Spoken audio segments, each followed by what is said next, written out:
अस्सलाम वालेकुम रहमतुल्लाह जी। अच्छा जी, ਵੋਟਾਂ ਦਾ ਦੌਰ ਆ ਗਿਆ।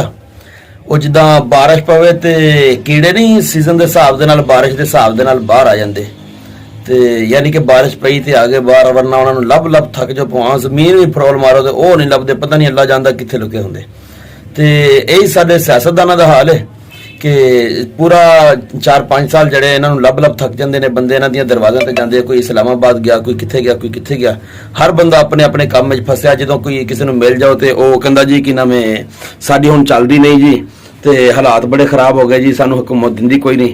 जेड़े जित गए वो बहाना लाई रखते, जेड़े नहीं जिते वो कहते जी साडा तो कुछ बनया ही नहीं सी, सानू तो वोट ही कोई नहीं सी दिते। ठीक है ना, वो पूरा साल इदां लगा देंदे ने ਤੇ ਮੁੜ ਕੇ ਜਦੋਂ ਸੀਜ਼ਨ ਆ ਜਾਂਦਾ ਤਾਂ ਫਿਰ ਉਹ ਜਿੱਦਾਂ ਕੀੜੇ ਬਾਹਰ ਰੁੱਡਾਂ ਦੇ ਭੱਜੇ ਫਿਰਦੇ ਹੁੰਦੇ ਤੇ ਉਹਨਾਂ ਨੂੰ ਪਤਾ ਨਹੀਂ ਲੱਗਦਾ ਹੁਣ ਅਸੀਂ ਜਾਣਾ ਕਿੱਧਰ ਨੂੰ, ਕੋਈ ਸੱਜੇ ਭੱਜਿਆ ਜਾਂਦਾ, ਕੋਈ ਖੱਬੇ।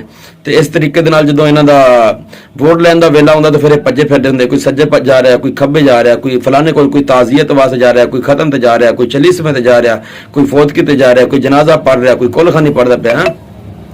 ਤੇ ਇਹ ਸਵੇਰ ਸ਼ਾਮ ਜਿਹੜਾ ਤੁਹਾਨੂੰ ਗੱਡੀਆਂ ਤੇ ਜ਼ੂਮ ਜ਼ੂਮ ਕਰਦੇ ਨਜ਼ਰ ਆਣਗੇ।